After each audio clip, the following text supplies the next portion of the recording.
आपने इंदिरा गांधी के दौर का जिक्र इस तरीके से इस किताब में किया है कि नेहरूवियन जो कंसेंसस है उसका सबसे बुरा दौर था वो। तो नेहरू जी तो ओरिजिनल थिंकर थे, लेकिन इंदिरा गांधी जी तो उतना भी शायद वो समझ नहीं रही होगी उनको, क्योंकि 50 से 1980 तक का जो पूरा कार्यकाल है उसमें देश की ग्रोथ रेट रही है 3.8%। और उसको आपको पता है, इसको हिंदू रेट ऑफ ग्रोथ कहा गया है। मौलाना आज़ाद मदरसा एजुकेटेड थे, उसके बावजूद वो देश के शिक्षा मंत्री बनते हैं। और नेहरू जैसा एक आधुनिक सोच का व्यक्ति, वो ऐसे व्यक्ति को शिक्षा मंत्री कैसे बनाते हैं, ये मेरी समझ से परे था। मैं आज भी समझ पाता नहीं हूँ। नवंबर 84 में चुनाव होते हैं, 412 सीटें लोकसभा में लेके आते हैं, लेकिन 2 साल नहीं लगते हैं कि वो अनपॉपुलर की गली गली में शोर है राजीव गांधी चोर है। नेहरू, पटेल और जो बड़े लोग थे उन्होंने संविधान में ये शब्द डाला ही नहीं था। इंदिरा गांधी जी ने 76 में उठा के डाल दिया, सामने अपोजिशन बैठा नहीं। उसके बीच में उन्होंने सोशलिज्म और सेकुलरिज्म वर्ड डाला, हमारे प्रियम्बल में डाला। मतलब देवगौड़ा जी के टोटल जनता दल के 45 एमपी थे और वो देश के प्रधानमंत्री थे, तो 16 एमपी वाले मुलायम सिंह जी को भी लगता था कि हम भी देश के प्रधानमंत्री बन सकते हैं। एक सेकुलर कंसेंसस थी, ऐसी कंसेंसस कि जिसमें अडवाणी जी देश के बहुत बड़े नेता थे, राम मंदिर आंदोलन के नायक थे, लेकिन उनको भी अटल बिहारी वाजपेयी जैसे एक मॉडरेट चेहरे को आगे करना पड़ता है। आज मेरे हाथ में 2 किताबें हैं, बहुत ही इंटरेस्टिंग किताबें हैं। पहली किताब का नाम है Modian consensus the rediscovery of Bharat, और दूसरी किताब है अयोध्या राम मंदिर भारत क्वेस्ट फॉर राम राज्य। ये दोनों किताबें पहले तो आप देख लीजिए। आज बात एक किताब पर करेंगे जिस किताब का नाम है Modian consensus the rediscovery of Bharat. इसके लेखक है स्वदेश सिंह जी, जो कि हमारे साथ आज स्टूडियो में मौजूद हैं। उनसे इस किताब के बारे में जानेंगे।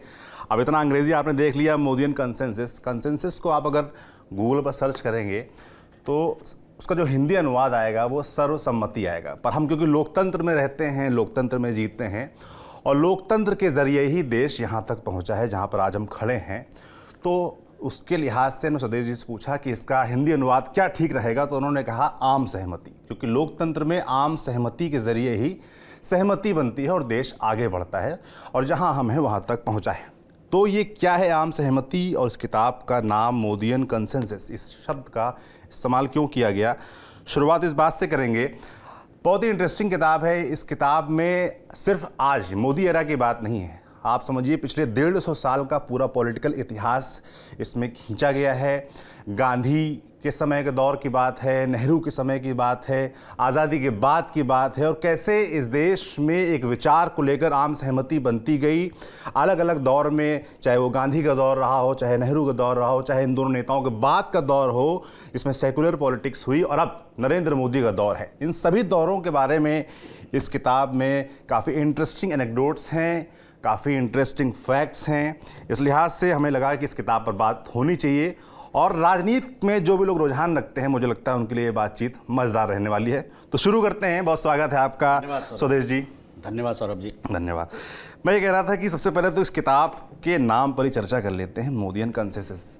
और एक विचार मैं जानना चाहता हूँ कि कहाँ से ये विचार आया कि ये किताब लिखी जाए और पिछले 150 सालों की राजनीति को खंगाला जाए। ये विचार, इसका मोटिवेशन कहाँ से आया, पहले तो ये बताइए। बहुत ही उम्दा सवाल है। 2019 में जब चुनाव के परिणाम आए तो मुझे 2 जगह ऐसा बोलने का अवसर मिला। एक 2 थिंक टैंक है देश के बड़े। एक थिंक टैंक में मुझे जो विषय दिया गया उसमें था liberal unease with Indian national identity. तो मेरे साथ जो 2 दूसरे वक्ता थे, तो मुझे लगा कि उनसे चर्चा हुई तो वो लिबरल अनईज पे ज़्यादा बात करने वाले थे।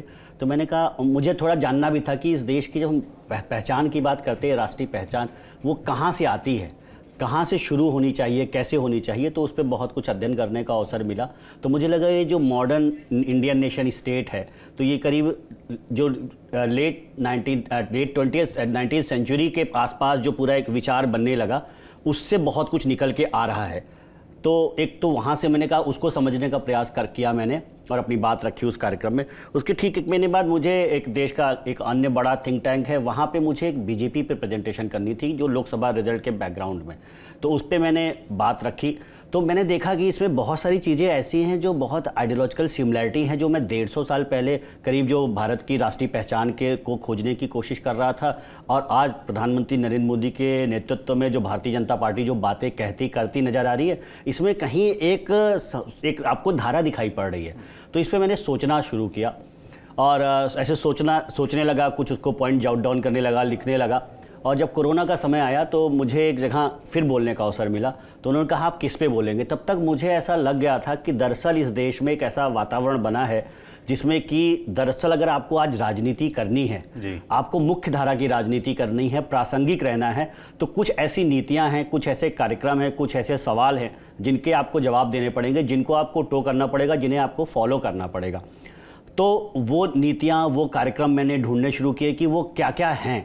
तो उनको मैंने सारे देखे कि जो सरकार है वो क्या कर रही है ऐसा कि जो बाकी लोग भी उसको करने को बाध्य हो रहे हैं। इसका पहला उदाहरण मुझे दिखा फरवरी 2020 में दिल्ली में जब चुनाव हुए, कि जो दिल्ली में जो सरकार बनी तो उन्होंने भी वही बातें कही जो देखा मैंने कि प्रधानमंत्री कहते नजर आ रहे थे। मुझे याद आया 2017 का, जहां पे कि जो दिल्ली के मुख्यमंत्री थे वो एग्जैक्टली अपोजिट बातें करते नजर आते थे। फिर मैं उसके बाद कुछ चुनाव हुए, मैंने देखा ये भी वही बात कर रहे हैं।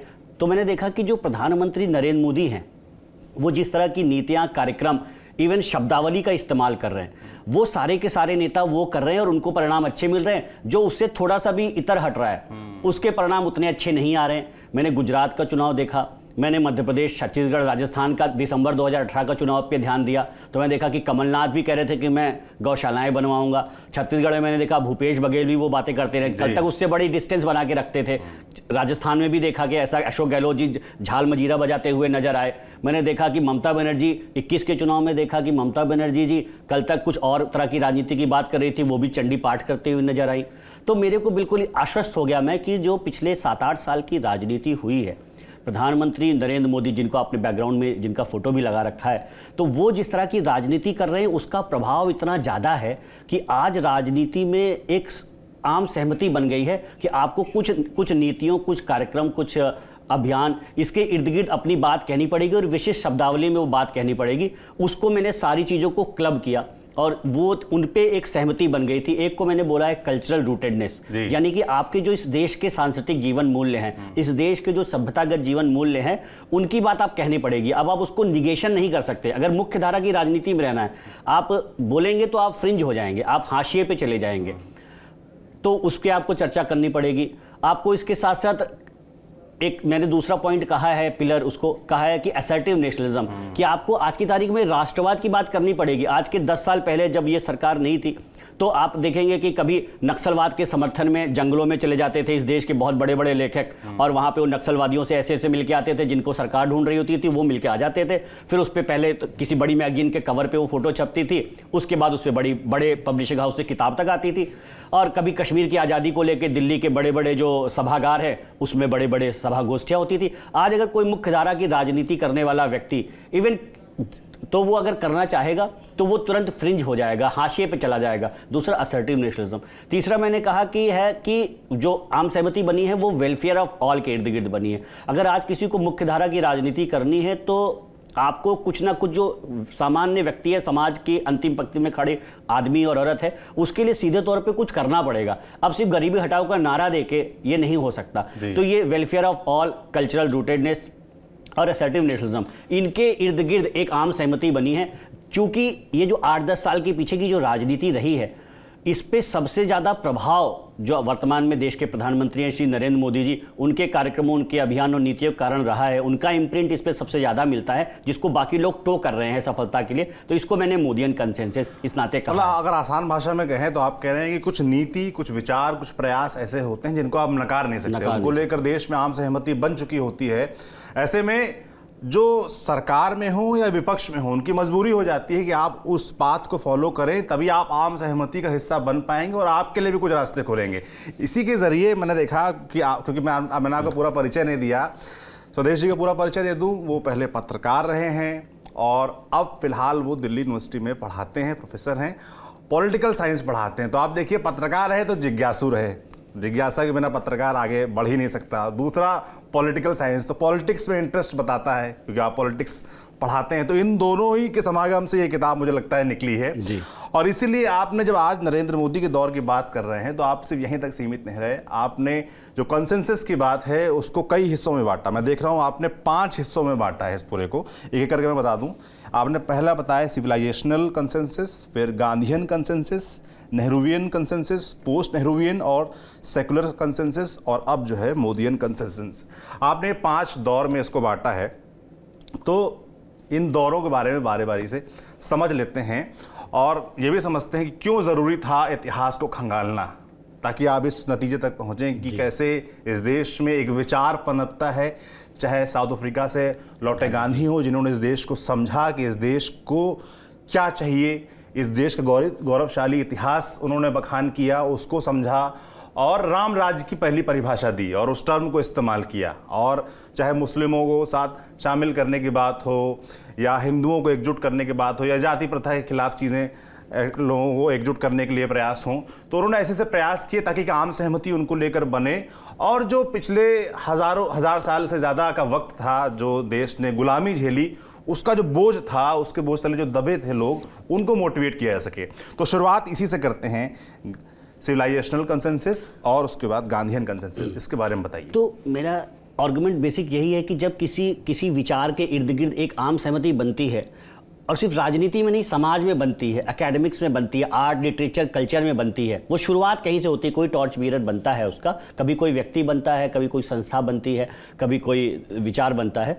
तो जब वो आम सहमति बनती है तो for that you need a sizable number of population, जो एक थ्रेशोल्ड को क्रॉस करना होता है। सबकी जरूरत नहीं, इसलिए मैंने कहा सर्वसम्मति नहीं, आम सहमति। उस थ्रेशोल्ड को क्रॉस करना है कि कुछ एक साइजेबल नंबर उस देश को, समाज को, विचार को आगे की तरफ ले जाएगा। एक बहुत बड़ी जनता होती है जो स्थूल होती है, जो शांत होती है, भाई आगे चल रहे हो आगे चलते हैं, पीछे जा रहे हो पीछे चलते हैं। कुछ लोग होते हैं जो पीछे खींच रहे होते हैं। वो जो थ्रेशोल्ड जब क्रॉस कर जाता है तो फिर देश, समाज, सभ्यता बहुत तेजी से आगे जाती है। मैंने यही आर्गुमेंट दिया कि अभी हम उस दौर में जी रहे हैं, आ गए हैं कि फिर एक कंसेंसस बना है, जिसके बारे में मैं चर्चा कर रहा था। 3 बिंदुओं के इर्द गिर्द कंसेंसस बनी है और इसीलिए मैंने कहा कि वो पहले राजनीति में बनी। प्रधानमंत्री मोदी जी का उसमें बहुत बड़ा योगदान है। आप आज का सिनेमा देखेंगे, उसी तरह का सिनेमा आज बन रहा है। चाहे उरी की बात करेंगे, चाहे बाहुबली उसका बहुत प्रतिनिधि सिनेमा है, या तमाम तरह का सिनेमा देखेंगे। आप आर्ट्स में देखेंगे, आप साहित्य में देखेंगे, आप नॉवेल्स में देखेंगे कि जो अमीश त्रिपाठी जिस तरह की किताबें लिख रहे हैं, जो मिलियंस में वो किताबें बिक रही हैं। तो ये एक सहमति, अब वो पॉलिटिक्स के बियॉन्ड भी जा चुका है, पनप रहा होता है, उसी के इर्द गिर्द सारी चीजें होने लगती हैं। हाँ, वो जब वो सहमति बन जाती है लोगों के बीच में, तो वो अलग अलग उसका मैनिफेस्टेशन आता है। पॉलिटिक्स में भी आता है, एकेडमिक्स में भी आता है, आर्ट लिटरेचर कल्चर में भी आता है। तो यही चीज जो अभी हो रहा है, मैंने पाया कि यही 150 साल एक बहुत बड़ी देश की जनता है जो उन विचारों से अनुप्राणित होती थी, प्रेरित होती थी। तो मैंने पहला बोला है कि करीब 1870 के इर्द गिर्द, उस 1857 के जो हमारा प्रथम स्वतंत्रता संग्राम है, क्रांति है, उसके बाद जो अंग्रेजों ने जिस तरह की राजनीति की, उसके रिएक्शन में एक नई राजनीति खड़ी हुई और उसको मैंने कहा है सिविलाइजेशनल कंसेंसस, कि एक आम सहमति बनी, जिसके कि मैंने 2 बिंदु बताए हैं। एक कि ये जो विदेशी ताकतें हैं ये, और इनको इस देश में अब रहने का अधिकार नहीं है। उसका कारण ये है कि जो हमारी सभ्यता है वो दरअसल ये जो वेस्टर्न सिविलाइजेशन है उससे इंडियन सिविलाइजेशन बेहतर है। तो चाहे वो स्पिरिचुअल फील्ड में काम करने वाले विवेकानंद, दयानंद जैसे लोग हों, या रेवोल्यूशनरीज हों, सावरकर और अरविंदो जैसे रेवोल्यूशनरीज हों, या अगर आप देखें कि जो सामाजिक क्षेत्र में जो काम कर रहे हैं वैसे लोग हों, या कांग्रेस के भी मॉडरेट्स हों, या कांग्रेस के भी एक्सट्रीमिस्ट हों, लाला लाजपत राय और बाल गंगाधर तिलक, विपिन चंद्र पाल हों। तो जितने भी तरह के ग्रुप थे, या आर्ट लिटरेचर कल्चर में काम करने वाले लोग, अब बंकिम का आनंदमठ उसी समय आता है। अगर आप देखेंगे ये जो विशेष कालखंड है, स्वदेशी मूवमेंट इसी समय शुरू होता है। ये जितना भी विशेष कालखंड में, चाहे जो भी गांधी जी की जो पृष्ठभूमि है, चाहे वो जन आंदोलन करने की बात हो, चाहे स्वदेशी की बात हो, चाहे सत्याग्रह की बात हो, चाहे स्वराज की बात हो, वो सारी की सारी बातें यहीं से निकल के आती हैं।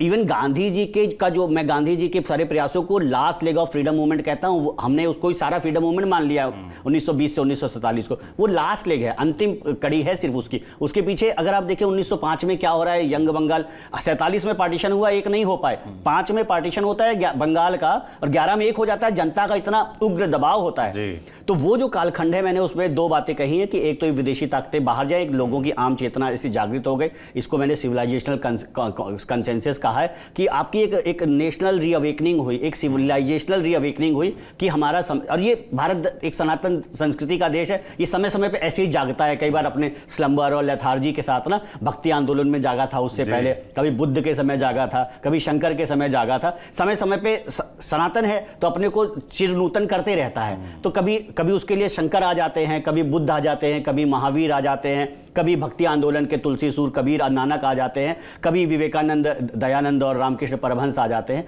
कभी गांधी और अंबेडकर और हेडगेवार आ जाते हैं और समाज को जागृत करते हैं। तो वो पहली बार वो रीअवेकनिंग लंबे समय के बाद 1870 से 1915, ऐसा मैंने कालखंड बताया कि आपको एक आइडियोलॉजिकल फाउंडेशन मिल गया अपने आज़ादी। क्योंकि अगर आपके पास विचार नहीं है किसी के, उसके इर्द गिर्द ही लोग खड़े होना शुरू होते हैं। वो विचार विवेकानंद ने अपने माध्यम से, दयानंद ने अपने माध्यम से, सब अलग अलग फील्ड के लोगों ने अपने अपने माध्यम से बात की। रेवोल्यूशनरी जो थे, युगांतर अनुशीलन समिति के जो क्रांतिकारी थे, वो अपने माध्यम से बात कह रहे थे। तो इसको मैंने पहला कहा है। दूसरा मैंने कहा कि फिर उसमें एक थोड़ा सा डिपार्चर हुआ, उसके कारण भी मैंने किताब में गिनाया कि एक कंसेंसस से दूसरे में आप जाते क्यों हैं। पहला वीक पड़ता है, या कोई ऐसा बड़ा लीडर आता है वो नई बात कहता है, वो बातें थोड़ी पुरानी पड़ने लगती हैं, या उस व्यक्ति में उतना दम होता है। ऐसे कई सारे कारण बताए हैं और भी बहुत से कारण हैं। तो गांधी जी जो आते हैं वो दरअसल कमोबेश वो जो आपकी बात कह रहे थे कि गांधी जी भी सभ्यतागत विमर्श की बात करते थे, एग्जैक्टली वही बात कर रहे थे। सिर्फ उनका 2 पॉइंट पे मैंने देखा है कि डिपार्चर उनका दिखता है सिविलाइजेशनल कंसेंसस से। एक तो वो हिंदू मुस्लिम यूनिटी के सवाल को नहीं समझ पाए, ऐसा मैंने आर्गुमेंट रखा है। और दूसरा नॉन वायलेंस की जो बात है कि जो सिविलाइजेशनल कंसेंसस है उसमें रेवोल्यूशनरीज को भी वो बात कह रहे हैं। गांधी जी के समय भगत सिंह या चंद्रशेखर आज़ाद या बिस्मिल और ये सारा जो पूरा अधिष्ठान है हमारा, जो कि अंग्रेजों को जैसी भाषा समझ में आती है हम उस भाषा में बात करेंगे, उसका थोड़ा निगेशन है। ये 2 बातें, अदरवाइज गांधी जी भी कमोबेश वही सारी बातें कहते हैं। तो उस समय स्वदेशी, सत्याग्रह, स्वराज, ये सारी बातें गांधी जी कहते हैं। उसको मैंने गांधीयन कंसेंसस कहा है। तीसरा, जब ये दोनों कंसेंसस जो हैं ये आज़ादी से पहले की हैं, 1947-50 से पहले की है। तीसरा जो कंसेंसस है वो उसको नेहरूवियन कंसेंसस कहा है। गांधी जी ने, आप जानते हैं कि पटेल की जगह, सरदार पटेल जी की जगह नेहरू जी को नेता का बनाया और देश के वो प्रधानमंत्री रहे 1946 से लेकर 64 तक। और 1950 से 90 तक का मैंने ऐसा कालखंड कहा है कि जिसको नेहरूवियन कंसेंसस कहा है। आपने इसका प्रमुख तत्व बताया सोशलिज्म को, 3 बताया है। एक सोशलिज्म, हाँ, और उसमें आपने बताया कि 2 ऐसी घटनाओं का आपने जिक्र किया किताब में जिनका प्रभाव नेहरू पर पड़ा और वो सोशलिस्ट जो उनके विचार है। एक आपने पहला बताया कि ब्रसेल्स वाला जो मूवमेंट था उसमें उनका शामिल होना, और जो सोवियत संघ जाना 1927 में, 2 आपने मौके बताए जहां से उन पर प्रभाव पड़ा। बिल्कुल। तो इसके 3 जो मैंने बताया, एक सोशलिज्म और दूसरा सेकुलरिज्म, तीसरा नॉन अलाइनमेंट। दुनिया में उस समय 1917 में रूस की क्रांति हुई थी, एक वैकल्पिक विचारधारा के रूप में समाजवाद आया था और दुनिया भर के युवाओं को वो प्रेरित कर रहा था कि एक नई बात कही जा रही है पूंजीवाद के अलावा भी। तो उससे नेहरू भी प्रभावित हुए, इवन सुभाष चंद्र बोस जी भी प्रभावित हुए थे। शायद वो देश के प्रधानमंत्री होते तो हम देखते कि शायद वो क्या करते। लोहिया और जयप्रकाश नारायण जी भी प्रभावित थे उस समय, वो कांग्रेस की यंग ब्रिगेड थी। तो नेहरू जी उससे प्रभावित रहते, लेकिन एग्जैक्टली सोवियत ब्लॉक के साथ भी नहीं जाते वो। यहाँ पे फिर मैं कहता हूँ कि जाना था तो पूरा चले गए होते, तो शायद वहीं से ज़्यादा सहयोग आता। तो वो इवन 1956 में कांग्रेस के अवार्डी सेशन में सोशलिस्ट पैटर्न ऑफ सोसाइटी ऐसा करके कांग्रेस का प्रस्ताव पारित होता है कि हमें ऐसा समाज बनाना है। तो वो सोशलिज्म, सेकुलरिज्म और नॉन अलाइनमेंट, इसके इर्द गिर्द क्या कहते हैं 1950 से 1990 के दशक की राजनीति घूमती है। और जब राजनीति घूमती है तो उसका रिफ्लेक्शन आपको एकेडमिक्स पे भी दिखाई पड़ता है, बलराज साहनी की फिल्म में भी दिखाई पड़ता है, दिलीप कुमार के नया दौर में भी दिखाई पड़ता है, उसमें क्या कहते हैं आपको जो उस समय का साहित्य लिखा जा रहा है वहाँ पे भी दिखाई पड़ता है। क्यों होता है ऐसा? क्योंकि जब सरकार होती है तो कई बार उससे जुड़े हुए प्राइजेस होते हैं, कई बार ये भी मैंने लिखा कि कितने तरह के लोग होते हैं जो उस कंसेंसस के इर्द गिर्द, कितनी परतें होती है। कुछ लोग उस कोर आइडियाज को सच में मान रहे होते हैं, कुछ किसी लाभ के हानि के नाते उससे आते हैं, कुछ जो हवा चल रही है उसके साथ हो लेते हैं और आप एक साइजेबल नंबर क्रॉस कर जाते हैं। तो आइडिया कोर में होता है। तो इन तीनों चीज़ों के इर्द गिर्द एक बनने लग जाती है समझ। इसलिए आप अगर देखेंगे तो मौलाना आज़ाद, जो मैं कह रहा था कि गांधी जी का जो विषय भी कह रहा था कि 1923 में मात्र 35 साल की उम्र में मौलाना आज़ाद कांग्रेस के राष्ट्रीय अध्यक्ष बन जाते। कारण सिर्फ ये होता है कि उन्होंने खिलाफत आंदोलन का समर्थन किया था जैसा गांधी जी कर रहे थे। 1940 से 46 तक मौलाना आज़ाद कांग्रेस के अध्यक्ष रहते हैं, 46 से लेकर 58 तक देश के शिक्षा मंत्री रहते हैं। मौलाना आज़ाद मदरसा एजुकेटेड थे, उसके बावजूद वो देश के शिक्षा मंत्री बनते हैं। और नेहरू जैसा एक आधुनिक सोच का व्यक्ति जो कि समाजवाद और रशा और इन सब चीज़ों से प्रभावित था, पश्चिम के विचारों से प्रभावित थे, वो ऐसे व्यक्ति को शिक्षा मंत्री कैसे बनाते हैं ये मेरी समझ से परे था। मैं आज भी समझ पाता नहीं हूँ कि अगर आपको एक आधुनिक राज्य बनाना है और आप जिस समझ के नेता हैं, वेस्टर्न एजुकेटेड, इंग्लिश स्पीकिंग, सोचते भी इंग्लिश में थे, तो वो कैसे ऐसे मौलाना आज़ाद को उन्होंने शिक्षा मंत्री बनाया, ये एक बड़ा सवाल मुझे लगता है। तो वो शायद वो वही जो 3 पिलर्स मैंने बताया आपको नेहरूवियन कंसेंसस की, सोशलिज्म, सेकुलरिज्म और नॉन अलाइनमेंट, उसमें कहीं सेकुलरिज्म के फांस में फंस के उनको एक प्रतिनिधित्व के रूप में रखा गया था, क्योंकि कांग्रेस के राष्ट्रीय अध्यक्ष भी रहे थे। सोशलिज्म के कारण भी जो हुआ, हमने देखा कि 50 से 1980 तक का जो पूरा कार्यकाल है उसमें देश की ग्रोथ रेट रही है 3.8%, और उसको आपको पता है इसको हिंदू रेट ऑफ ग्रोथ कहा गया है। यानी कि जो हिंदू समाज होता है थोड़ा सा लेथार्जिक होता है, थोड़ा थका हुआ, तो उसकी वजह से दरअसल इकॉनमी स्लो चलने लगती है। सारा कारण आपकी आर्थिक नीतियाँ हैं। आर्थिक नीतियाँ ऐसी कि 1952 में पंचवर्षीय योजना का लक्ष्य औद्योगिकीकरण है, कृषि है, 52 से 57 और 57 से औद्योगिकीकरण होता है। 5 साल में देश में खेती पे काम हो गया क्या? नहीं हो पाया था। आप लक्ष्य ही नहीं बना पाए, और आपके पास सामने कोई अगले 25 साल का विजन नहीं है, अगले 50 साल का कोई विजन नहीं कि देश को ले किस तरफ जाना है। हर 5 साल में आप गोल पोस्ट शिफ्ट करेंगे तो चीज़ें नहीं हो सकती। तो सोशलिज्म का ये प्रभाव में ये जो पंचवर्षीय योजना का पूरा जो आइडिया ही होता है, ये भी डेमोक्रेटिक सेंट्रलिज्म सोवियत रशिया से लिया गया हुआ आइडिया है। भारत जैसे देश पे वो लागू ही नहीं हो सकता जहाँ पे आपने स्टेट सिस्टम बना लिया है, जहाँ पे आपने संविधान में भी राज्यों को शक्तियाँ दी हैं कानून बनाने की। वो संभव ही नहीं था, और अल्टीमेटली उसको सफ़ेद हाथी कहा राजीव गांधी ने। और बाद में अभी जब प्रधानमंत्री मोदी जब आए तो उन्होंने शुरुआती जो काम किए उसमें प्लानिंग कमीशन को खत्म करके नीति आयोग, क्योंकि ये पुराना एक कॉलोनियल आइडिया था, एक सोवियत आइडिया था, जिसकी जरूरत भारत जैसे देश को कभी थी ही नहीं। आपको तो एक लंबी प्लानिंग करके चलना था, अगले 20-25 साल में हम क्या करने वाले हैं, क्या क्या उसके लिए जो करना होगा सब करेंगे। हर 5 साल पे आप गोल पोस्ट शिफ्ट नहीं करेंगे। तो ये सोशलिज्म का फॉल बैक था। सेकुलरिज्म के कारण भी बहुत सारी ऐसी राजनीति हुई जिससे हमने नेहरू जी के दौर में भी देखा, इंदिरा जी के दौर में तो ज़्यादा देखा, और राजीव गांधी जी का दौर आते आते तो सेकुलरिज्म अपने पीक पे पहुंच गया। आपने इंदिरा गांधी के दौर का जिक्र इस तरीके से इस किताब में किया है कि नेहरूवियन जो कंसेंसस है उसका सबसे बुरा दौर था वो।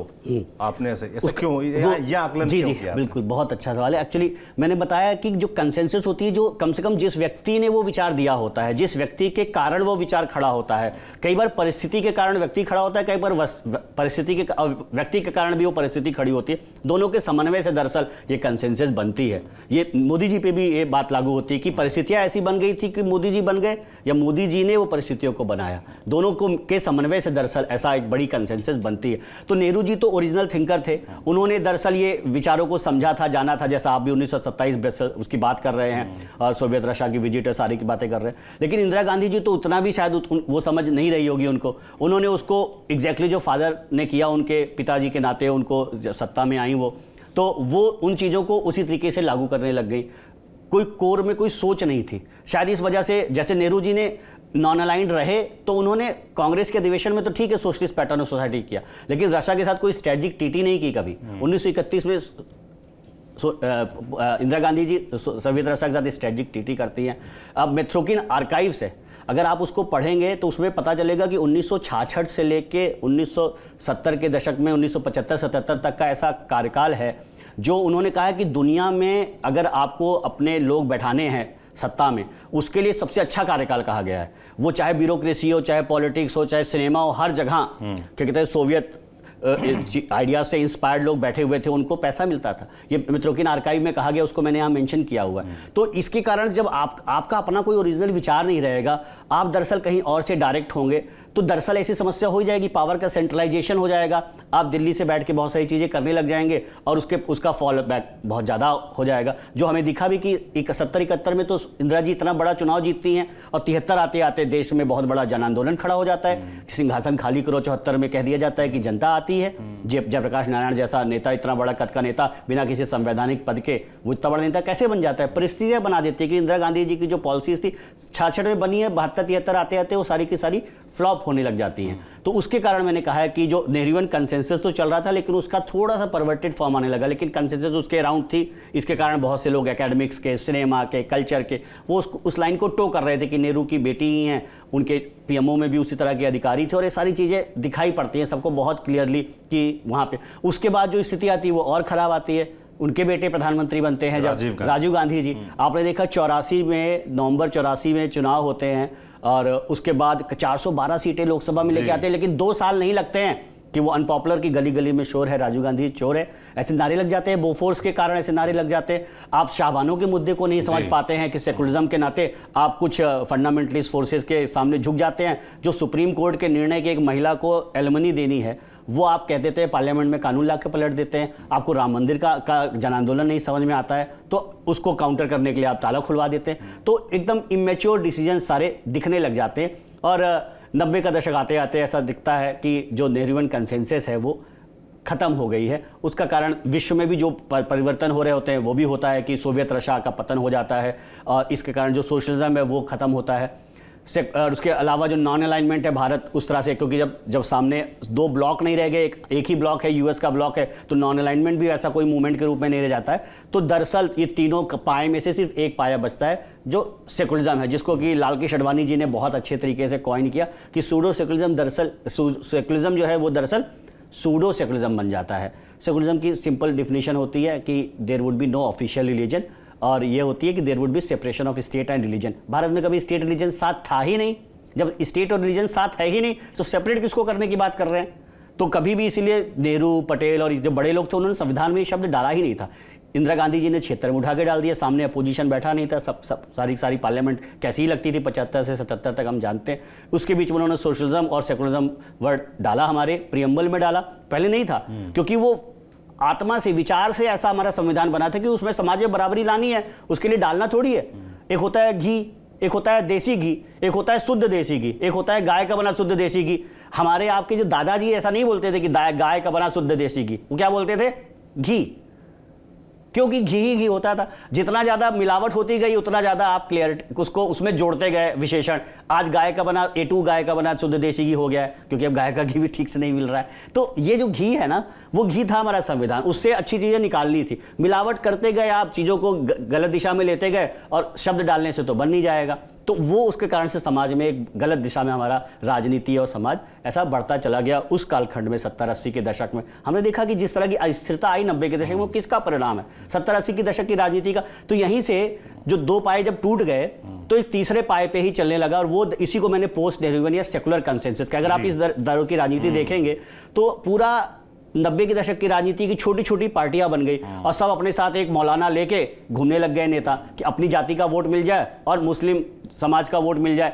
सेकुलरिज्म को दरअसल मुस्लिम अपीजमेंट के बराबर के अलावा वो कुछ नहीं रह गया। सब लोग ईद मनाने लग गए, सब लोग इफ्तार की पार्टी देने लग गए, हज की सब्सिडी बहुत बड़ा मुद्दा हो गया। तो इस तरह की राजनीति ही ऑर्डर ऑफ द डे बन गया। और आपने इस किताब में जिक्र भी किया है कि 1989 से 1999 तक इस देश ने 8 प्रधानमंत्री देखे और भारी कंफ्यूजन का दौर आपने उसको बताया है, और साफ तौर पर कहा है कि नेहरूवियन जो कंसेंसस था वो तब तक लगभग समाप्त हो चुका था और सेक्युलर कंसेंसस की तरफ बढ़ चुका था देश।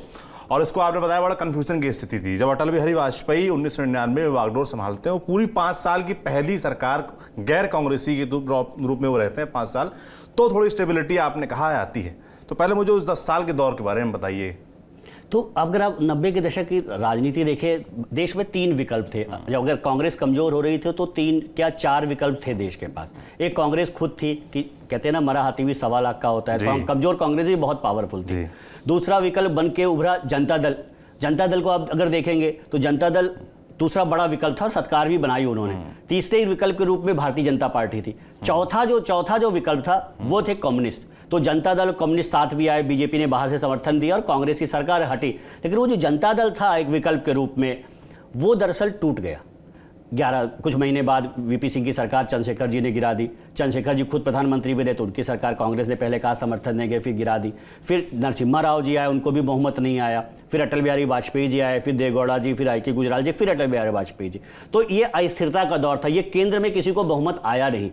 तो ये क्यों हुआ ऐसा? क्योंकि देश में वही जो मैंने बताया कि सेकुलर एक कंसेंसस बन गई, एक अस्थिरता का दौर था और एक अपीजमेंट की 12% की वीटो पावर पे खेलने लग गए लोग कि ये 12% 13% जो वोट हैं देश के, उनको साथ में रख लो और अपने जाति समाज का वोट ले लो, और दरअसल आप कुछ ना कुछ तो पॉलिटिक्स कर लोगे।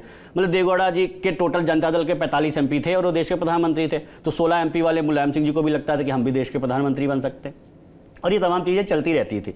तो इसकी वजह से बड़ा वो अस्थिरता का दौर हमने केंद्र में नहीं राज्यों में भी देखा कि सरकारें बनती थी, कभी 5 विधायक इधर गए, कभी 5 विधायक उधर गए, ऐसा पूरा दौर चलता रहता है। ये पूरा अस्थिरता का दौर है। ये इसी को मैंने कहा है कि एक सेकुलर कंसेंसस थी, ऐसी कंसेंसस कि जिसमें अडवाणी जी देश के बहुत बड़े नेता थे, राम मंदिर आंदोलन के नायक थे, लेकिन उनको भी अटल बिहारी वाजपेयी जैसे एक मॉडरेट चेहरे को आगे करना पड़ता है, और भाजपा को भी उसमें बोलना पड़ता है कि हम पॉजिटिव सेकुलरिज्म की बात करते हैं, जो दूसरा है वो सूडो सेकुलरिज्म है। तो ये दरअसल कंसेंसस यही होता है कि कुछ आइडिया के इर्द गिर्द इतनी आम सहमति होती है कि आपको उसी शब्दावली में बात करनी पड़ती है। आप नकार नहीं सकते। हाँ, नकार नहीं सकते। अटल बिहारी वाजपेयी जी बर्कले गए, बर्कले में उन्होंने इसके ऊपर भाषण दिया कि हमारा सेकुलरिज्म सर्वधर्म संभाव है। अब उसको जैसे आपको समझना है समझिए, लेकिन आपको उसी शब्दावली में बात करनी पड़ेगी। तो इसीलिए किताब ज़्यादा कंसेंसस के ऊपर है। इसका परवर्टेड फॉर्म हमें और दिखाई पड़ा 2000 के दशक में, जब कांग्रेस की सरकार आई 2004 में। अगर आप देखेंगे तो 2007 में उन्होंने एफिडेविट दाखिल किया कि राम के अस्तित्व को नकार दिया। शायद उसके बाद क्या कहते हैं, हिंदू कम्युनल वायलेंस बिल लेके आ गए वो, कि भाई आपको पता भी नहीं रहेगा, आपको गिरफ्तारी हो जाएगी 2011 में। तो इस तरह का ये सारी जो चीज़ें हुई कि सेकुलरिज्म की राजनीति के नाम पे, उसकी वजह से देश और पीछे गया और अस्थिरता का वातावरण रहा, और उससे कुछ दरअसल समाधान निकला नहीं। लेकिन एक समझ बनी हुई थी, क्योंकि अस्थिरता का वातावरण, तो उसमें जो सेकुलरिज्म के इर्द गिर्द बात करता रहेगा। सेकुलरिज्म यानी ऑफिशियल रिलीजन की बात नहीं, सेकुलरिज्म यानी appeasement of protection of minority rights ही नहीं, अपीजमेंट ऑफ मुस्लिम जो बन गया, उसके बड़े दुष्कर परिणाम हमने देखे, क्या कहते हैं, अपनी भारतीय राजनीति में, ये 2000 के दशक में भी। इन्हीं सब कारणों से 2014 के बाद से जो राजनीति खड़ी हुई, प्रधानमंत्री नरेंद्र मोदी जब खड़े हुए, तो आप देखेंगे कि वो जिस तरह की राजनीति शब्दावली का इस्तेमाल कर रहे थे, अगर आप देखेंगे उसमें तो आपको 5000 साल का इको दिखाई पड़ेगा। जब वो अपनी बात कहते हैं, जब वो जो शब्दावली इस्तेमाल करते हैं, तो वो कोई 150 साल की बात नहीं कर रहे होते हैं। कह रहे हैं कि नरेंद्र मोदी, जब आपने कहा कि मैंने किताब पढ़ी, उसमें लिखा आपने कि मनमोहन सिंह का जो फर्स्ट टर्म था, उसमें उन्होंने जो अटल बिहारी वाजपेयी के दरमियान, सरकार के दरमियान जो स्टेबिलिटी लाने की कोशिश की गई थी, जो नीतियाँ अपनाई गई थी, और देश जो कन्फ्यूजन की स्थिति थी उससे क्लैरिटी की तरफ बढ़ रहा था, उसको आगे बढ़ाने का काम किया। पर जो दूसरा टर्म जो था उनका, उसमें तमाम तरीके के भ्रष्टाचार और तमाम तरीके के आरोप लगे, जिससे देश में एक आम सहमति बनी कि ये सरकार कहीं ना कहीं ठीक नहीं है, और उसके खिलाफ एक जो है आंदोलन खड़ा हुआ और चीज़ें हुई। तो आप ये मानते हैं कि परिस्थितियाँ ऐसी बनी कि देश में एक उबन नजर आई, और नरेंद्र मोदी उस दरमियान बीजेपी के अंदर सबसे मजबूत लीडर के तौर पर उभरे। उस समय अगर सबसे बड़ा लीडर देखा जाए तो आपने किताब में लिखा है, जो कि बात सही भी है, कि लाल कृष्ण आडवाणी हुआ करते थे और वही फेस हुआ करते थे। मगर विद इन पार्टी, या आप मानिए पब्लिक के बीच कंसेंसस बना कि अगर पॉपुलर के लिहाज से आप देखेंगे, वोट कैशिंग एबिलिटी के लिहाज से देखेंगे, तो नरेंद्र मोदी सबसे बड़ा चेहरा बन के उभरे। और उसके बाद जैसे कि आपने जो अभी बात शुरू की थी कि नरेंद्र मोदी ने वो टर्म समझे, वो चीज़ें, वो उबन समझी कि क्या एड्रेस करने से इस देश का आदमी मुझसे कनेक्ट महसूस करेगा, उसके बारे में समझाइए। तो अगर मैं पीछे अभी सेकुलर कंसेंसस का एक उदाहरण आपको देखता हूँ। 2008 में मुंबई पे अटैक हुआ, हमारे होटल पे, ताज होटल पे अटैक होता है। अजमल कसाब को 5 साल लग जाते हैं आप फांसी देने में। 2013 में फांसी होती है उसको। उससे वहाँ के उप मुख्यमंत्री मिलने जाते हैं। पता नहीं यहाँ के कुछ नेताओं को ये क्यों लगता है कि मैं अजमल कसाब के साथ अच्छा व्यवहार करूंगा तो यहाँ के एक समुदाय को बहुत अच्छा लगेगा। तो ये एक जो पूरी समझ हमारे समाज में डेवलप थी, इसको तोड़े जाने की जरूरत थी। और उस देश में उस समय के अगर आप पता करेंगे, सिर्फ मुंबई या कश्मीर में बम नहीं फट रहे थे, देश के अलग अलग हिस्सों में, बनारस में बम फटा था, अहमदाबाद में, अलग अलग जगह। तो जब गुजरात में बम फटे तो उनको उत्तर प्रदेश से उसकी गिरफ्तारी करवाई गई और उसको क्या कहते हैं, जेल के पीछे डाला गया। लोगों को ये बात बहुत अच्छी लगी। या देश में कभी भी कोई राष्ट्रीय घटना होती थी तो मुख्यमंत्री के रूप में ही थे वो गुजरात के, लेकिन उन राष्ट्रीय समस्याओं के ऊपर वो रिस्पॉन्ड करते थे। जब दिल्ली में कभी बैठक होती थी, कभी नेशनल इंटीग्रेशन काउंसिल की या अलग अलग काउंसिल्स की, उसमें आके वो अपनी बात रखा करते थे और वो रिले होती थी। वो लोगों तक मैसेज जाता था कि नहीं, एक आदमी है जो दरअसल पूरे देश के बारे में भी बात कहना चाह रहा है। फिर उन्होंने अपना 13 में अपना एक जो 2012 दिसंबर 2012 जब विधानसभा चुनाव जीता, तो उन्होंने भाषण जो है, जो जीतने के बाद दिया, गुजराती में नहीं दिया, वो हिंदी में भाषण दिया था जीतने के बाद पार्टी कार्यालय से। तो वहां से मैसेज चला गया कि अभी ये नेशनल इमेजिनेशन को कैप्चर, वहां पे नारे भी लगे थे, नारे भी लग रहे हैं आपके गुजरात से दिल्ली जाना है। हाँ, उसके बाद जब वो दिल्ली आते हैं पहली बार जीतने के बाद, गुजरात में चुनाव जीतने के बाद, तो पार्टी ऑफिस में भी ये सब मैंने मेंशन किया है, तो वहां पे भी ऐसा लगते। उसके बाद जो पहली पार्टी की राष्ट्रीय कार्यकारिणी होती है, उसमें जो उन्होंने भाषण दिया है वो सुनने लायक है। उन्होंने कहा कि भाई दरअसल आपको अपना खून पसीना बहाना पड़ेगा, अगर आपको कुछ अगर देश में कुछ रोग फैल गया है तो उसके लिए आपको संघर्ष करना पड़ेगा। और उसको बड़ा एप्रिसिएशन मिला। वो बहुत ही ऐतिहासिक भाषण है, उतना रेट किया नहीं जाता है उसको। 2013 का भाषण, जून 2013 का भाषण देखना चाहिए, सब लोगों को सुनना चाहिए। तो उससे एक पूरा इमेजिनेशन बनते चला गया। और फिर सितंबर 2013 में भारतीय जनता पार्टी के अंदर भी एक समझ बनी और उन्होंने नरेंद्र मोदी जी को भारतीय जनता पार्टी का प्रधानमंत्री पद का उम्मीदवार बताया। कि बना दिया कि भाई हमारी तरफ से पार्टी की, ये 13 सितंबर 2013 को ऐसा एक किया। सबसे पहला जो उसके बाद उन्होंने कार्यक्रम किया वो किसका था, इसीलिए मैंने कहा कि असर्टिव नेशनलिज्म। 13 सितंबर को वो प्रधानमंत्री पद के उम्मीदवार बनते हैं भारतीय जनता पार्टी की तरफ से। 15 सितंबर को भिवानी में, हरियाणा में रैली होती है। भिवानी देश का एक बड़ा केंद्र है जहाँ से सेना में बहुत सिपाही जाते हैं, बहुत सारे अफसर जाते हैं वहाँ पे, और पूर्व सैनिकों के एक बहुत बड़ा कार्यक्रम करते हैं। जनरल वीके सिंह, राज्यवर्धन राठौर, सब लोग मंच पे उपस्थित थे, बड़ा कार्यक्रम था। तो वहाँ से वो फिर से मैसेज देते हैं कि जो हमारे सिक्योरिटी फोर्सेज के जो इशू है, हमारे पूर्व सैनिकों के जो इशू है, उन सब इश्यूज़ को समझते हैं वो। मुख्यमंत्री के रूप में देश की रक्षा पे उनका रोज का लेना देना नहीं है, लेकिन इतनी अच्छी से बात है कि पूरे देश के पूर्व सैनिकों में एक मैसेज जाता है। इसी प्रकार से अपने जो सांस्कृतिक जो प्रतीक चिन्ह हैं, चाहे वो श्याम जी कृष्ण वर्मा की एशेज लाने की बात थी। श्याम जी कृष्ण वर्मा एक क्रांतिकारी थे जो इंग्लैंड में मर गए थे, और उन्होंने कहा था अपनी वसीयत में कि मेरी अस्थियों को, इसको आप तब तक देश मत ले जाना जब तक देश आज़ाद नहीं हो जाएगा। देश 15 अगस्त 1947 को आज़ाद हो गया था, लेकिन 15 अगस्त 1947 के बाद से किसी नेता को इतना समय नहीं लगा कि अगर उस व्यक्ति ने अपना जीवन दिया देश के लिए तो उसकी अस्थियों को वापस लेना चाहिए। मुख्यमंत्री, गुजरात के मुख्यमंत्री रहते हुए इन्होंने उसको श्याम जी कृष्ण वर्मा की अस्थियों को अपने कंधे पे रख के ये वहाँ से लेके आते हैं। तो उस समय भी सोच ऐसी अस्मिता की जो बात होती है, जो पहचान की बात होती है, जो सभ्यता की बात होती है, तब वो 5.5 करोड़ गुजराती भाई बहन ऐसा बोला करते थे।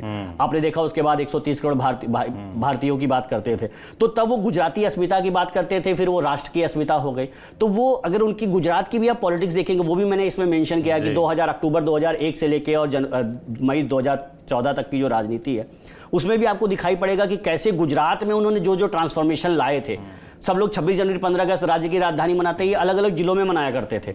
वो करते, इस पे बड़ा अच्छा एक लेखक ने बताया कि वो दरअसल आपके लोकल हीरोज, लोकल जो आपकी जो स्थानीय संस्कृति है, आपके जो स्थानीय हीरो हैं, वो ऐसे आपको उससे कनेक्ट कर देंगे। जहां आप जिस जिले के आप रहने वाले होंगे उसकी ऐसी बात बताएंगे, आपको भी एक गौरव फील होगा, अरे मैं वहां का रहने वाला हूं, वो वहां के रहने वाले थे, अरे मुझे भी कुछ करना चाहिए। इस तरह आपके लेवल को एक आगे बढ़ा देते हैं और हर आदमी कुछ करने को उद्यत हो जाता है कि कुछ करना चाहिए, मेरी भी जिम्मेदारी बनती है, सिर्फ यही क्यों करेंगे। तो वो उन्होंने पूरे गुजरात में किया। यही चीज वो लेके लोकसभा चुनाव में गए कि गुजरात मॉडल। नरेंद्र मोदी की एक बड़ी ताकत ये भी बताई जाती है कि वो पॉपुलर तो थे ही, और उनके पास ब्रांडिंग के लिए गुजरात मॉडल भी था। एक विजन था जो देश के सामने वो परोस रहे थे जब कैंपेन कर रहे थे, लगातार गुजरात मॉडल का जिक्र कर रहे थे। गुजरात मॉडल का जिक्र कर रहे थे। तो वो गुजरात मॉडल क्या था कि भाई आपको लगातार एक दशक तक 10% से ज्यादा ग्रोथ रेट रह गई। अगर भुज में भूकंप आया, मुख्यमंत्री बनने के उससे पहले आया था, उसके बाद वो गए तो उन्होंने भुज को एक पूरा एक नया वहाँ मेले आयोजित होते हैं, वहाँ पे रोजगार कैसे सृजित किया जा सकता है। वहाँ पानी नहीं था, वहाँ पे पानी कैसे पहुँचाया गया। पानी के लिए जो नहर बनाई गई, नहर के ऊपर आज आप सोलर की बात पूरे देश में हो रही है। सुबह उन्होंने प्राण प्रतिष्ठा की भी 22 जनवरी को, और शाम को ही उन्होंने पूरे देश में 1 करोड़ सोलर पैनल लगाने की बात की। उन्होंने नहर के ऊपर सोलर पैनल लगवा दिए कि भाई उस जगह का उपयोग भी होगा और बिजली भी बनेगी। तो ऐसे तमाम इनोवेटिव स्कीम्स उन्होंने गुजरात में लाई थी और उससे गुजरात मॉडल ऑफ डेवलपमेंट ऐसा उन्होंने बनाया, और उसको देश में कहा कि हम इसको इसी तरह की चीज़ें देश में करेंगे। और ये सारी बातों को लेकर, चाहे रक्षा का मामला हो, सिक्योरिटी का मामला हो, राष्ट्रवाद का मामला हो, उसकी बात मैंने आपको बताई, चाहे सांस्कृतिक प्रतीकों की मामला हो, और समाज के सबसे अंतिम वर्ग के व्यक्ति की बात हो। ये गुजरात में आदिवासी समाज के लिए उनकी बहुत सी प्रसिद्ध योजना। आइडियोलॉजी की जिक्र भी किया, इस पूरी किताब में एक चैप्टर भी है बाकायदा, कल्चरल रूटेडनेस। जी, कल्चरल रूटेडनेस। और उसमें आपने जिक्र ये भी किया कि किस तरीके से अटल बिहारी वाजपेयी, क्योंकि उनकी जो सरकार थी वो कई सारे संगठनों को मिलकर चल रही थी, तो उस तरीके से असर्टिव नहीं हो पाए थे अपने रूट्स को लेकर। नरेंद्र मोदी जब आते हैं तो बहुमत के साथ आते हैं, और उन्होंने शुरुआत से ही इन सब चीज़ों पे अपना जो विज़न है, जो उनके संगठन का विज़न रहा है लंबे समय से, जो कोर मुद्दे रहे, उन पर काम करना शुरू किया, और उस जो वो अपना वोटर है, जो कोर वोटर है, उसको एड्रेस करना भी शुरू किया। तो आप देखेंगे कि 2014 में जैसी सरकार बनती तो उनको शायद उनके पास पूरा ब्लूप्रिंट रेडी था। सबसे पहली जो योजना अगर आप देखेंगे वो आती है, तो वो आती है जनधन स्कीम। हम लोगों को भी लगा है कि क्या जनधन स्कीम आ गई, कैसे होगा, इसमें तो खुद ही पैसा मांग रहे हैं कि अकाउंट में पैसा डाल देना, तो लगा। लेकिन फिर उसके बाद देखा कि इस देश में 34 करोड़ अकाउंट खुल गए जब तक 2018 वगैरह आया। आज की तारीख में तो वो संख्या 50 करोड़ क्रॉस कर गई है, क्योंकि इतना ज़्यादा लीकेज प्रीफरेंस था। राजीव गांधी जी ने कहा भी था 1 रुपये चलता है 15 पैसा पहुँचता है। तो अगर आपको इस समाज के अंतिम व्यक्ति की मदद करनी, कभी भी कोई योजना होगी ना, अगर उसमें भ्रष्टाचार होगा तो उसमें जो सबसे ऊपर का आदमी है उसको कोई नुकसान नहीं होगा, हमको आपको भी बहुत ज़्यादा, जो समाज का सबसे अंतिम व्यक्ति है ना, चीज़ें पहुँचते पहुँचते वहीं तक खत्म होती हैं ना। तो उन्होंने जनधन स्कीम किया, उसके साथ उन्होंने उस आधार जोड़ दिया, मोबाइल नंबर जोड़ दिया। मोबाइल भी आप 2-3 रख सकते हैं, अकाउंट भी 2-3, लेकिन आधार एक होता है। तो ये जो जैम ट्रिनिटी बनाई, उसकी वजह से एक इस देश के आम आदमी को, आम औरत को बहुत सारे फायदे हुए। जो भी स्कीम्स थी उसका, आपको अगर 4 करोड़ घर बने तो सुनिश्चित है कि वो वहाँ पहुँचा ही होगा। मोदी जी के कार्यकाल की एक बहुत बड़ी बात यही है कि अगर उन्होंने दिल्ली से कोई बात कही कि ये स्कीम, तो वो स्कीम इस देश का आम आदमी, आम औरत एश्योर्ड है कि वो मेरे तक आनी ही आनी है, चाहे स्वनिधि है या विश्वकर्मा योजना है या कोई भी योजना है। उसी की वजह से, ऐसा नहीं कि पहले स्कीमें नहीं बना करती थी, ऐसा नहीं कि पहले आवास की स्कीम नहीं हुआ करती थी, इंदिरा आवास योजना हुआ करती थी, जवाहर रोजगार योजना भी हुआ करती थी, ऐसी तमाम योजनाएं हुआ करती थी। लेकिन उसका पैसा बढ़ते बढ़ते नीचे तक आते आते बिल्कुल कुछ नहीं बचता था। जो पैसा मिलता था आदमी भी रख लेता था कि भाई घर नहीं बनाएंगे, चलो कागज पे बनाएंगे। आज की तारीख में आपको उसकी जियो टैगिंग हुई है उन घरों की, कोई भी देख सकता है कि वो घर वहाँ पे किस स्थिति में है, अभी कितने बने हुए हैं। तो ऐसे तमाम चीज़ें वो करते गए 2014 से 19 तक। पहले के बहुत सारे गड्ढे थे, वो अपने भाषणों में भी बोलते थे, मैंने वो कोट किया है कि भाई पहले की बहुत जो दिक्कतें थी वो आपको पूरा करनी थी। फिर उसके बाद दरअसल अब गाड़ी बराबर समतल होगा तो आपकी गाड़ी धीरे धीरे चलना शुरू होगी। और हम देख रहे हैं आज की तारीख में ऐसी स्थिति है कि बहुत सी तेज़ी से बदलाव हो रहा है। और ऐसा बदलाव हो रहा है कि बाकी लोग अगर उस तरह की बातें नहीं कह रहे हैं, अगर बातें नहीं कर रहे हैं, तो दरअसल वो हाशिए पे चले जा रहे हैं। इसीलिए उसको मैंने मोदियन कंसेंसस कहा है। तो जो रास्ता आपने बताया उसके ज़रिए हम गांधी, नेहरू, पोस्ट नेहरू और अब मोदियन कंसेंसस के दौर में आ चुके हैं। अब थोड़ा फ्यूचर की बात कर लेते हैं। और जब फ्यूचर की हम बात करेंगे, क्योंकि आज जो भी फैसले हो रहे हैं वो इसीलिए हो रहे हैं कि कल बेहतर हो, तो फ्यूचर की जब बात करेंगे तो सबसे बड़ा जो अब शब्द आता है मेरे दिमाग में वो है चैलेंज, कि मोदियन कंसेंसस आ गया और हमने कई कंसेंसस को खत्म होते देखा है। तो ऐसे में क्या चैलेंजेस आने वाले हैं?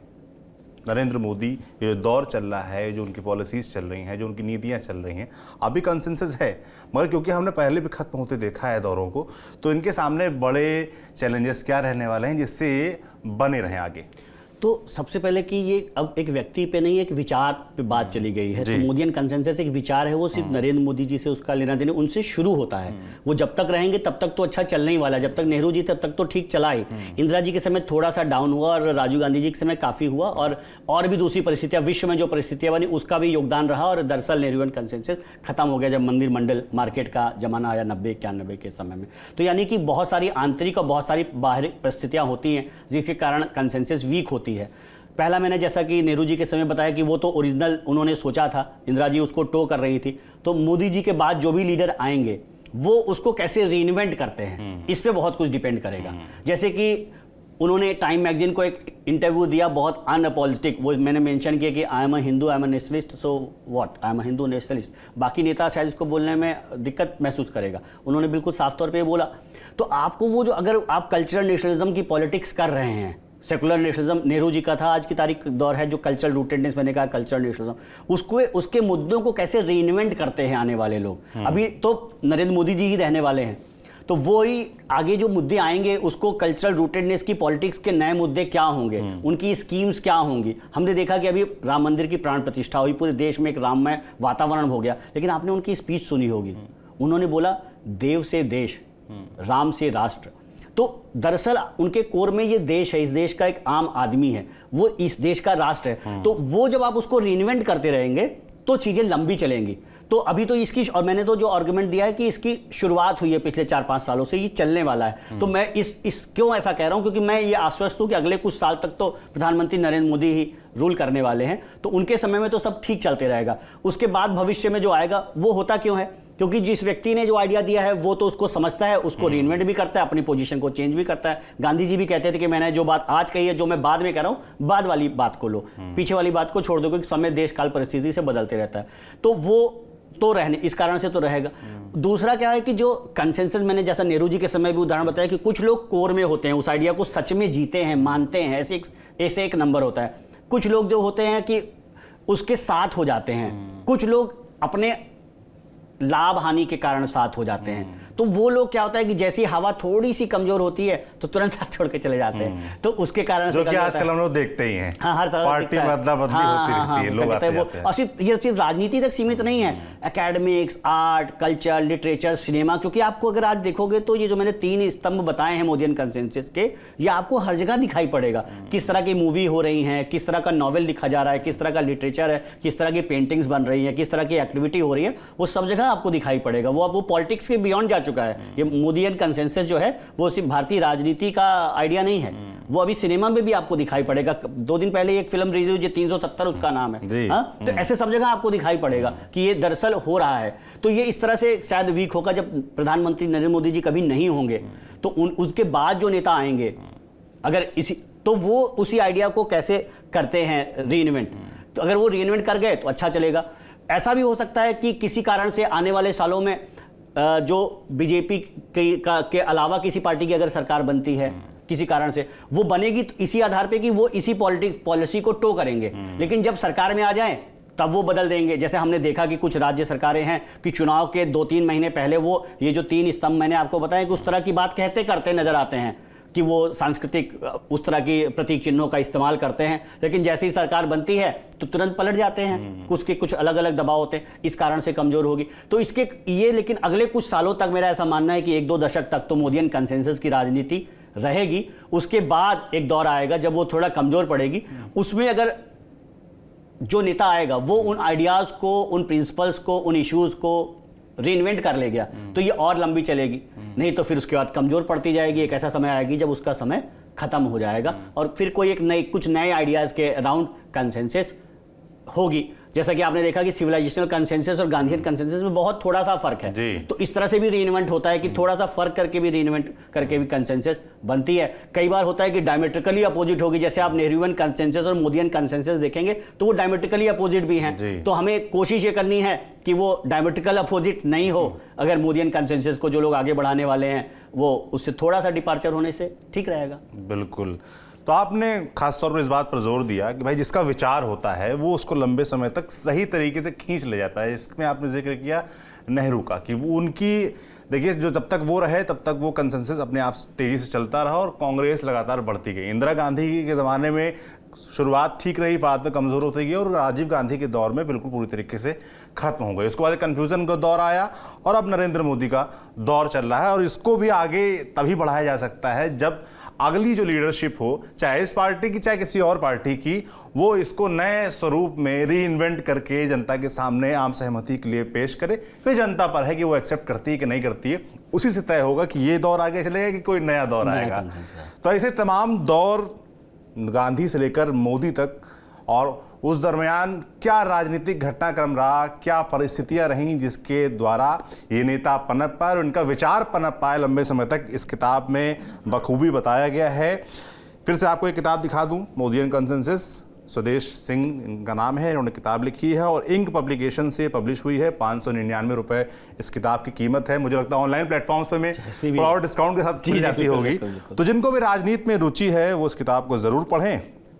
और स्वदेश जी की अगली किताब अयोध्या राम मंदिर, भारत क्वेस्ट फॉर राम राज्य, इस किताब पर हम फिर किसी दिन बात करेंगे, समय निकाल कर स्वदेश जी से समय लेंगे। बाकी आज जो बातचीत रही, आप उसके लिए आपका बहुत बहुत शुक्रिया, धन्यवाद। बहुत धन्यवाद।